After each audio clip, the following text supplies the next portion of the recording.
Bonjour, je suis très heureux de vous retrouver à cette autre édition spéciale, émission que nous consacrons à un homme pluridimensionnel.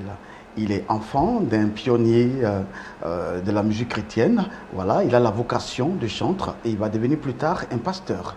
Au cours de cette édition, nous allons évidemment comprendre comment il allie l'adoration à son ministère pastoral. Mesdames et messieurs, j'ai le plaisir de recevoir Arnaud Migan. Bonjour et bienvenue, pasteur. Bonjour, bien-aimé. Vous allez bien? Je vais très bien. Et vous? Oui, ça va, Dieu fait grâce. Gloire à Dieu. Alors, déjà, vous êtes enfant d'un pionnier de la musique chrétienne. Comment vous grandissez justement dans cette atmosphère? Alors, à l'entame déjà de mon propos, je voudrais bénir le Seigneur déjà pour cette grande vision qui est cette chaîne de télévision. Alors, bénis le Seigneur pour l'instrument par lequel la vision a été matérialisée. Papa Yahi John Robert, que le Seigneur le bénisse abondamment. Alors, pour répondre à votre question, il faut dire que déjà, étant petit, j'avais cette fibre musicale en moi. Vous savez que l'héritage se lègue souvent par le sang. Et donc, ayant mon père déjà musicien, avant que je ne naisse, il était déjà dans la musique. Et donc, par lui, j'ai eu cette fibre musicale. J'ai grandi dans une atmosphère où il y avait la musique un peu partout. Je me retrouvais dans la musique au salon, dans la chambre au salon, la musique, il y avait la musique partout. Et lorsque papa a connu le Seigneur, ils avaient des séances de répétition qu'ils faisaient tout le temps à la maison. Et on n'avait pas le choix. On se levait le matin, on les trouvait en train de répéter. Donc ça créait en nous, n'est-ce pas, un résidu musical. Donc voilà un peu comment moi j'ai grandi, étant tout petit. Et c'est à cet instant-là que papa a décelé en moi la fibre musicale. Très bien. Papa décèle en vous la fibre musicale, mais comment vous travaillez justement ces potentiels? Alors lorsqu'il décèle la fibre musicale en moi, il décide de m'offrir comme premier cadeau, comme premier présent, suite à mon anniversaire, il décide de m'offrir un piano. Donc un piano acoustique, c'était le piano du feu Ernesto DJ. D'accord. Voilà, donc il m'offre ce piano et tout de suite, moi je me familiarise à ce piano. J'étais tellement passionné par cet instrument que souvent on venait me trouver endormi sur le piano, très tard dans la nuit. Et papa me prend, il me dépose sur le lit, mais j'étais tellement accroché à cela. Et ce piano, au fur et à mesure que je grandissais, ce piano m'a permis de découvrir beaucoup de facettes de la musique. Surtout l'harmonisation au niveau des accords et tout ça. Je me suis auto-formé parce que je n'ai pas eu d'enseignant. Je me suis auto-formé. Papa m'a donné d'abord les premiers pas et ensuite, moi-même, j'ai pu découvrir certains secrets dans l'instrument. Et ça, c'est justement l'instrument, le piano, que vous avez travaillé justement. Tout à fait. Mais comment est venue la chanson Alors au départ, étant tout petit, papa avait aussi remarqué que chaque fois qu'une publicité passait à la télévision, je la reprenais intégralement sans faute, dans la gamme. Je ne diésais pas, pour ceux qui sont initiés dans la musique, ils savent de quoi je parle. Je ne diésais pas, je reprenais textuellement, conformément ce qui se passait à la télé. Alors, tout de suite, il a décelé également un autre don, celui du chant. Alors moi, en grandissant, un jour, je me suis dit, bon, je vais m'essayer au chant. Mais ça n'a pas été facile au départ. Ça n'a pas été facile puisque le monde a essayé de me décourager. Vous savez, quand vous avez quelque chose en vous, croyez en cette chose. Personne ne croira en votre rêve à votre place. Tout à fait. Tout à Alors j'ai continué, on a essayé de me décourager. Pour la petite histoire, j'ai chanté à l'église un jour et tous ceux qui m'ont écouté sont venus me dire, écoute, fallait nous dire que tu ne savais pas chanter, on allait mettre un CD. Oui, c'est ce qu'on m'a dit. Et tout de suite, j'ai été découragé. Mais il y a un esprit en moi, je crois que c'est l'esprit de Dieu qui me disait, plutôt pour toi de prendre ça comme une insulte, prends cela comme un défi, un challenge. Et c'est ainsi que je fais cette prière à Dieu des années après. Je demande à Dieu de me donner la capacité de pouvoir bien chanter pour que je glorifie son nom. Non pas pour que je me présente, mais que lui soit présenté à ma place. Et je fais un rêve où dans ce rêve, je dors et Dieu me réveille, il dit lève-toi, chante. Lorsque je chante, les malades sont guéris, les paralytiques se lèvent, les gens commencent à témoigner et je dis tiens, mais ça c'est une confirmation. Et tout de suite je me mets au chant et après je vois la confirmation. Réellement, j'ai des témoignages, j'ai des retours. Ah, bien-aimé, tes chants nous bénissent. Bien-aimé, tes chants glorifient le Seigneur. Et voilà, c'est comme ça que j'ai commencé à chanter pour la gloire de Dieu. D'accord. Alors, vous avez commencé à chanter pour la gloire de Dieu. Vous composez des cantiques. Tout à fait.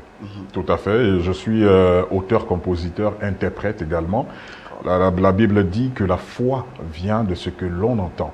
Alors, il y a des cantiques souvent qui sont des cantiques très édifiants, mais qui sont en anglais, que le peuple ne comprend pas.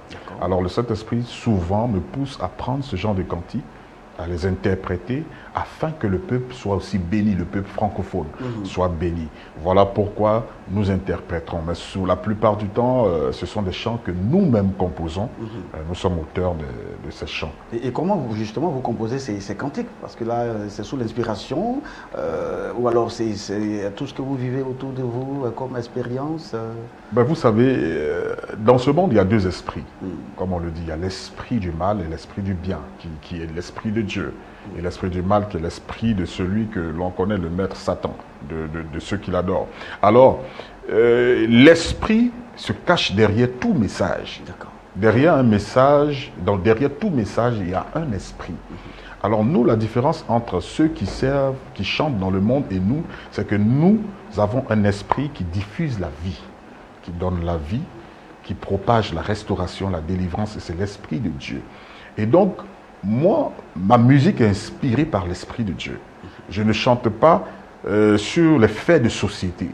Je ne chante pas conformément à une situation ou une circonstance qui prévaut. Mais je chante lorsque Dieu me demande de chanter. L'Esprit de Dieu me demande de chanter. C'est ainsi que je peux me retrouver dans ma chambre. Ça peut être dans mon salon. L'Esprit de Dieu me dit, tiens, voici un chant. Et tout de suite, je me lève, je me mets sur le piano et je commence à composer. C'est ainsi que les chants sont relâchés dans le peuple et ces chants sont bénissants. Donc, pour dire que mon inspiration vient de Dieu. Et non pas des sentiments que je peux avoir, mais vient du Saint-Esprit. D'accord. Très bien. Alors déjà, le peuple de Dieu a été béni par vos différentes compositions. Vous avez organisé des concerts, des temps d'adoration. Et justement, vous avez participé à des grandes scènes, telles qu'une scène avec Marcel Bungoun, Onel Mala. Qu'est-ce que ça a apporté justement à votre ministère? Ça a été des expériences qui m'ont fait grandir.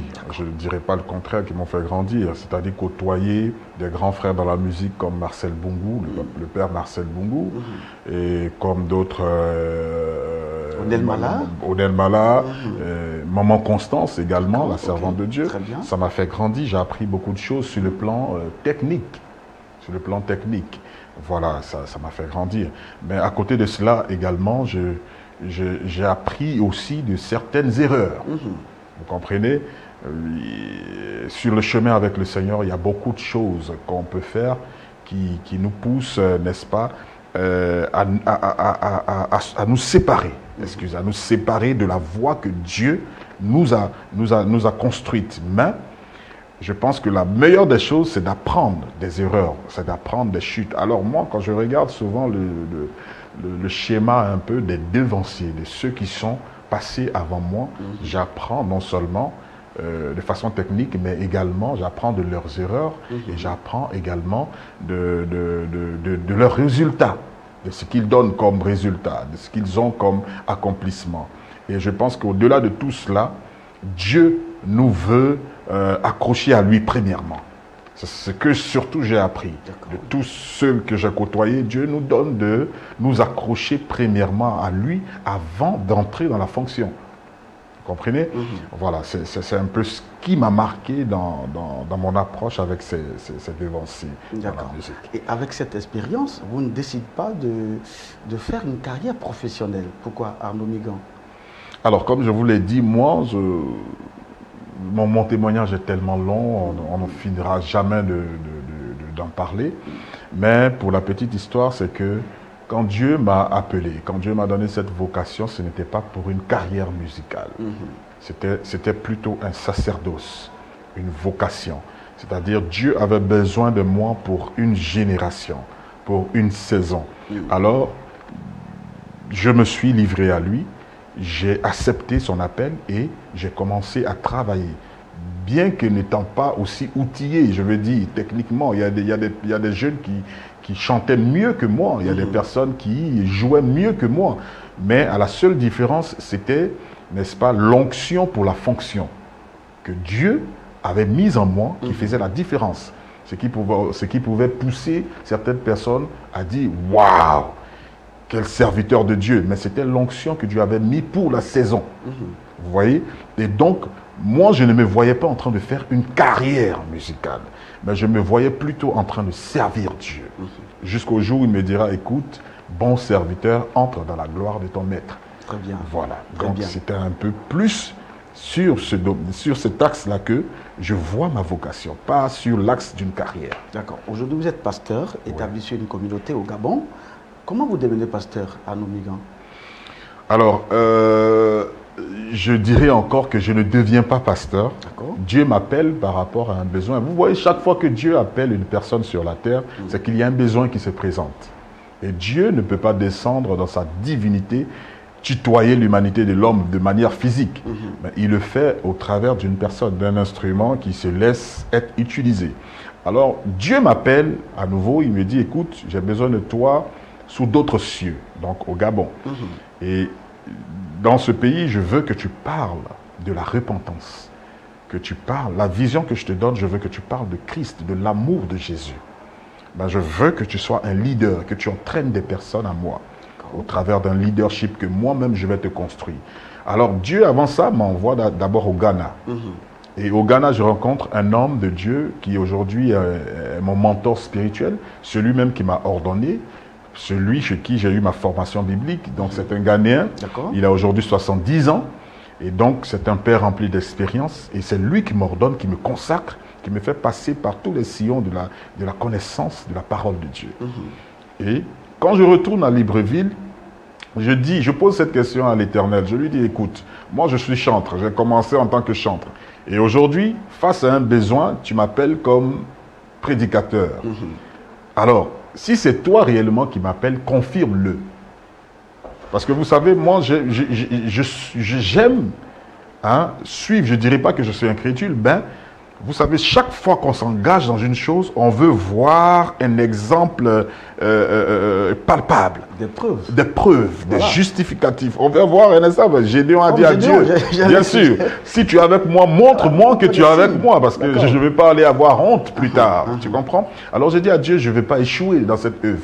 Parce que moi, je suis quelqu'un, j'aime l'excellence. Je ne veux pas échouer. Donc montre-moi que tu es avec moi. Et Dieu dit, je vais te le prouver. Alors je fais une première année difficilement. Une deuxième année, j'étais pratiquement entre quatre murs avec mon épouse. On priait dans un endroit où il y avait de la pluie partout, la boue. Quand on finit de prier, tous les fidèles sont sales et tout le monde. Et les gens partaient, d'autres venaient, d'autres partaient, d'autres venaient. J'ai dit à Dieu, tu es sûr que tu m'as appelé dans cette œuvre? Dieu dit, je suis avec toi, je t'ai appelé. On continue. Et au fur et à mesure qu'on avance, Dieu me prouve sa fidélité. Il y a de bonnes âmes qui viennent, qui nous bénissent. Et Dieu m'a dit, écoute, ne te confie pas aux offrandes que les gens peuvent te donner. Ne te confie pas aux dîmes. Ne te repose pas sur les cotisations. Repose-toi sur l'appel que j'ai lancé. Et je dis, Seigneur, tu es sûr? Où nous allons, c'est difficile, hein? Il y a la galère là, c'est comment? Et le Seigneur me dit, écoute, je vais te manifester ma gloire. Et un jour, quelqu'un pour qui j'ai prié, qui se retrouve après à Londres, il m'appelle un jour, il dit, ah papa, vous vous souvenez, vous avez prié pour moi, Dieu a fait grâce, j'ai voyagé aujourd'hui, j'ai un grand contrat, je vous envoie 500 millions. Waouh. Et tout de suite, le Saint-Esprit me dit, tu crois maintenant que Dieu t'a appelé. Et Dieu, ayant cette somme, le diable vient, il me souffle à l'oreille, il dit, écoute, à l'oreille de mon épouse, il dit, oh, mais vous avez l'argent aujourd'hui, commencez à construire, faites-vous votre vie, hein, sécurisez-vous. Et le Saint-Esprit me dit, non, construis le temple de Dieu. Alors c'est ainsi qu'en un mois, on bâtit un temple pour l'Éternel. Donc personne n'a cotisé. On n'est pas allé voir un disciple pour dire, donnez telle somme ou telle somme. Personne. Dieu même s'est construit son temple. Et ainsi de suite, nous avons avancé avec le Seigneur et Dieu nous a prouvé sa fidélité. Il y a eu beaucoup de choses. Moi qui ne travaillais pas, aujourd'hui, par la grâce de Dieu, je suis entré dans une école de formation d'ingénieur. Je suis entré d'abord comme enseignant. C'est un long témoignage. Je suis entré comme enseignant. Après, Dieu m'a fait passer au poste de directeur des études. Après, directeur général d'une université privée. Aujourd'hui où je parle, je suis directeur d'une université privée, par la grâce de Dieu, dans l'enseignement de... Théologique ou alors... Non, pas théologique. Une université de commerce au Gabon, à Libreville, oui. Où nous formons des ingénieurs en QHSE, en qualité, en ressources gestion des ressources humaines, en comptabilité et gestion, audit et contrôle de gestion, tout ce que vous connaissez comme commerce, école de commerce. Alors, c'est la grâce de Dieu. Et j'ai demandé au Seigneur, mais pourquoi toute cette grâce? Il me dit, écoute, lorsque j'appelle une personne, je la distingue. Et il m'a ramené à son esprit. Il dit, tu vois l'esprit de Dieu. C'est ce même esprit que j'ai mis en David. C'est pour peut-être anticiper, peut-être sur la prochaine question, je ne sais pas. Mais il dit, regarde David, mon serviteur, l'homme selon mon cœur. En lui, il avait toutes les capacités. David, à une saison, il était guerrier. D'accord. Il a descendu Goliath avec la main puissante de Dieu. En une saison, il était adorateur. Lorsqu'il devait chasser les démons qui se trouvaient dans la ville de Saül, lorsqu'il jouait de la harpe, la Bible dit que les démons s'enfuyaient.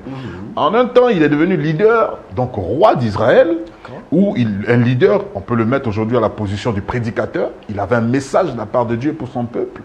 Et donc Dieu m'a dit, écoute, tu n'as pas à te reconvertir. Moi, je t'utilise par mon esprit selon les saisons.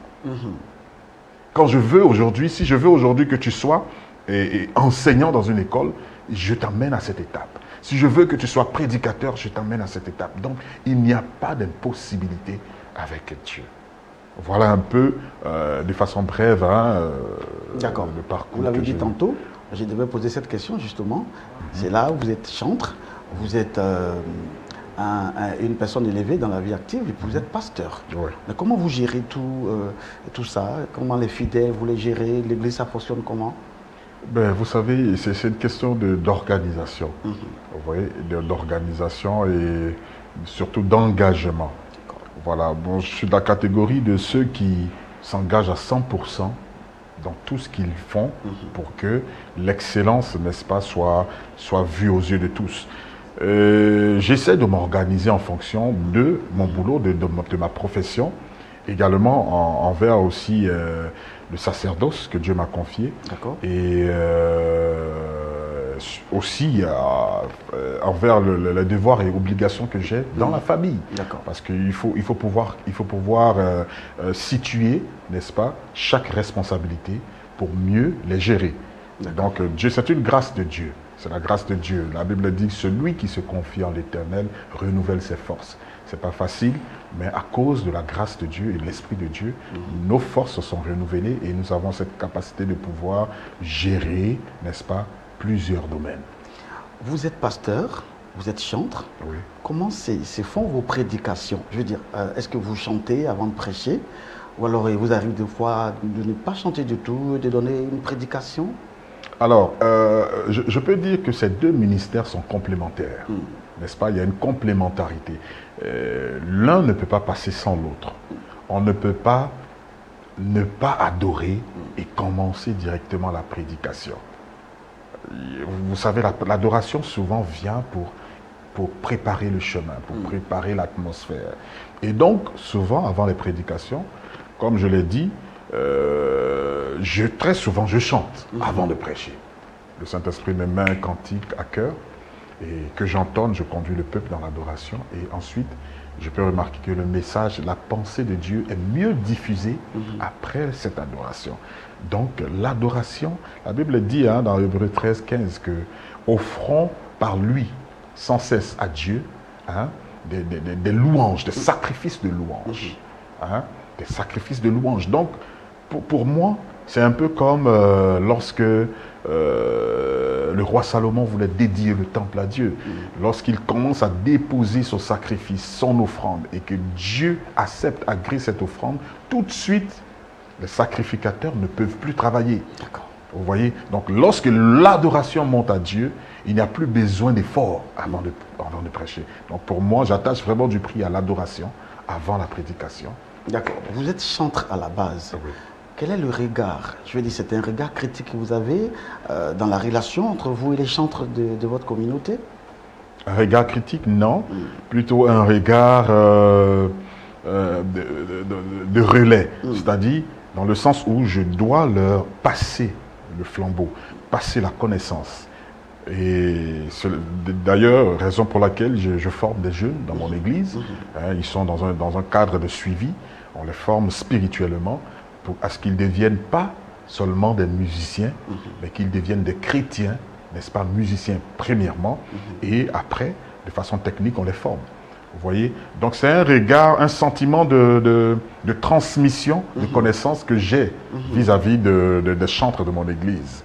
Et donc aujourd'hui, vous allez voir, au-delà même du spirituel, tous mes chantres aujourd'hui sont suivis de façon, sont scolarisés, si je peux dire.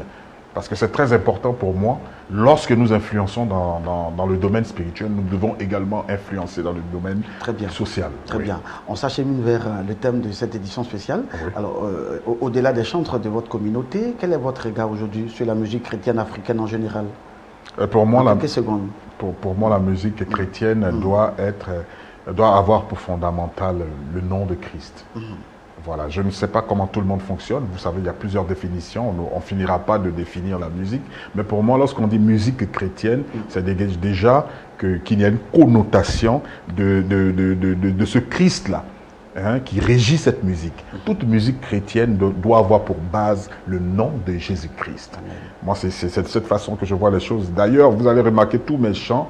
Il n'y a aucun de mes chants que vous allez écouter dans lequel il n'y a pas le nom de Jésus-Christ. Ça, c'est la vision que moi j'ai eue. Donc, ce nom qui doit être présenté à tous. Et pour moi, je prie aujourd'hui que les chantres, premièrement, ne s'attellent pas à aller à la fonction, mais qu'ils s'attellent d'abord à aller à la localisation. Qu'est-ce que je veux dire? C'est-à-dire de savoir le lieu où il se trouve avant de travailler. Et ce lieu où nous devons nous trouver, c'est auprès de Christ. Alors, lorsque nous nous trouvons auprès de Christ, nous avons sa connaissance. Nous savons désormais qui nous chantons, qui nous adorons, et nous faisons mieux le culte. D'accord. Quelle est votre actualité en ce moment au Gabon? Alors, notre actualité au Gabon aujourd'hui, c'est de former des jeunes. Premièrement, de former des disciples, comme la feuille de route nous l'indique par Jésus, former des disciples partout le monde entier. Et deuxièmement, c'est, n'est-ce pas, de gérer, dans la gestion de la cité. Nous avons pour objectif, en cette année 2021, de gérer la cité. Le chrétien doit être un chrétien aujourd'hui équilibré, n'est-ce pas, influencé dans tous les domaines de la vie. Cela est également n'est-ce pas, de pouvoir amener les chrétiens à s'éduquer financièrement. C'est très important, à s'éduquer financièrement.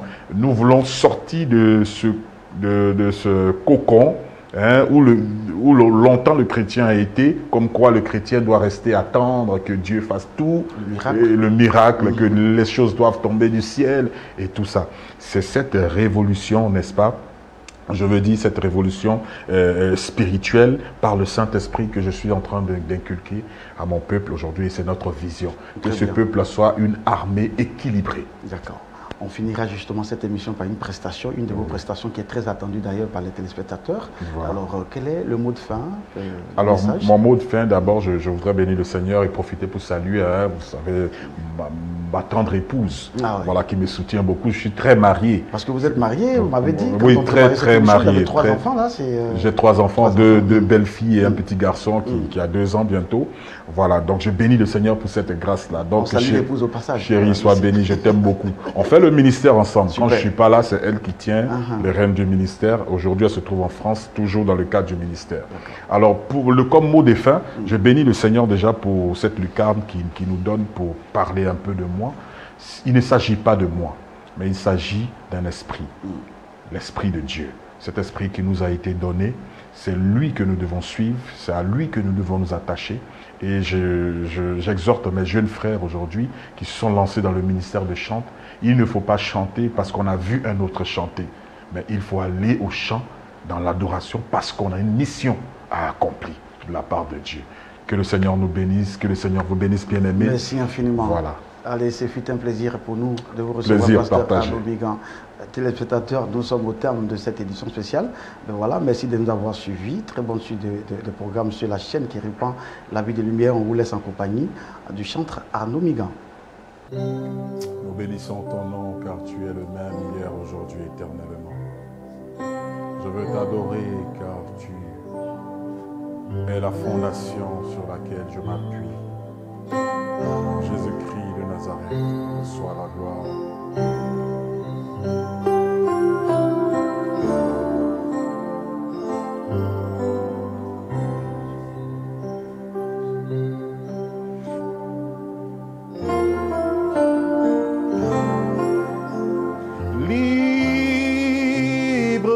du fardeau du péché.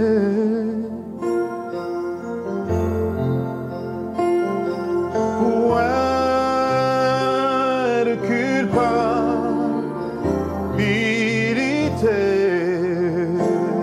Oh, oh, oh. Oui, le poids qui m'écrasait,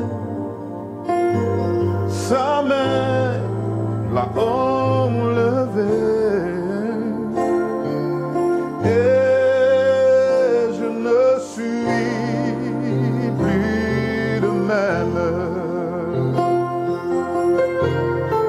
Je dis oui, le poids qui m'écrasait,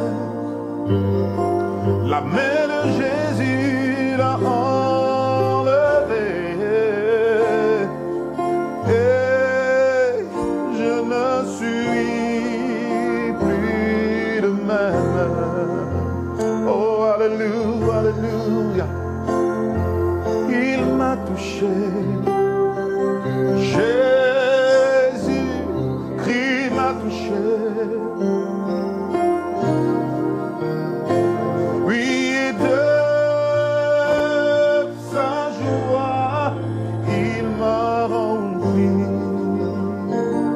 Est-ce que tu sais qu'il s'est passé quelque chose?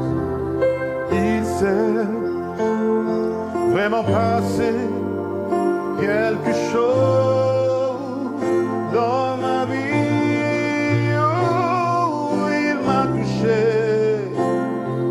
et m'a libéré.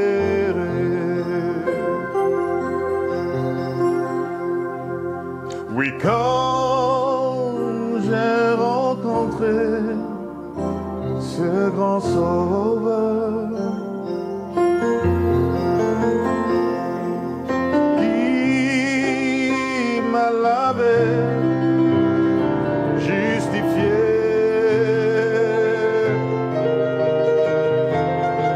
je ne cesserai jamais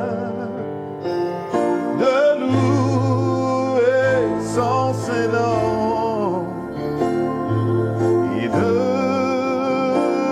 chanter sa gloire pour toujours. Il m'a touché, Jésus-Christ m'a touché, et de sa joie il m'a rempli, et de sa joie il m'a rempli. Oh, il s'est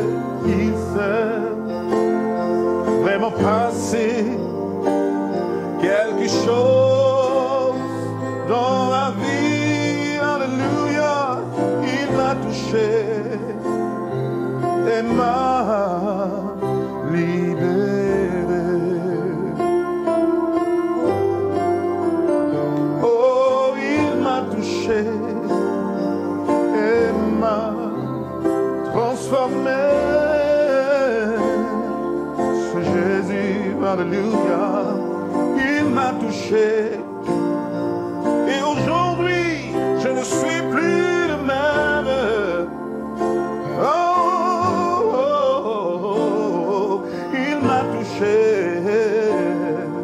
et m'a libéré.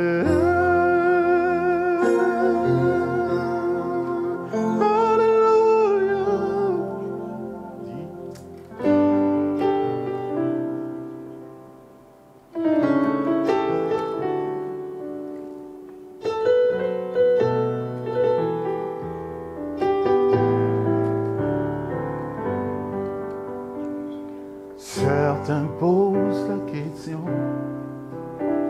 oui, pourquoi nous chantons en levant nos mains vers le ciel? Quelle est la vraie raison? D'autres s'étonnent même de me voir, moi, nous chanter, chanter, crier et pleurer. même quand tout semble bien. On chante parce que, on chante parce qu'on est heureux. On chante parce qu'on est libre. Son regard nous rassure. C'est la raison de mon chant. Je dis gloire et alléluia. Et nos louanges montent vers toi. Gloire et alléluia. Tu es la raison de mon chant. Et je finis. Et quand le chant prend fin, nous disons tous Amen. Nous disons tous Amen. Dans ton cœur, chante ce chant toujours. Pour qu'il enlève ton chagrin. Et si le monde entier te traite d'insensé, lève la main et sois un témoin. En lui chantant ce beau chant, on chante parce qu'on est heureux. Alléluia. On chante parce qu'on est libre. Son regard nous rassure. C'est la raison de mon chant. Disons ensemble gloire et alléluia. Gloire et alléluia. Disons encore gloire. Je dis gloire et alléluia. Encore gloire. Gloire et alléluia. Nos louanges, Seigneur. Nos louanges montent vers toi. Je dis gloire et alléluia. Oh, tu es la raison de notre chant. Jésus-Christ, tu es la raison de mon chant. Oh, ici-bas, tu es la raison de mon chant. Alléluia.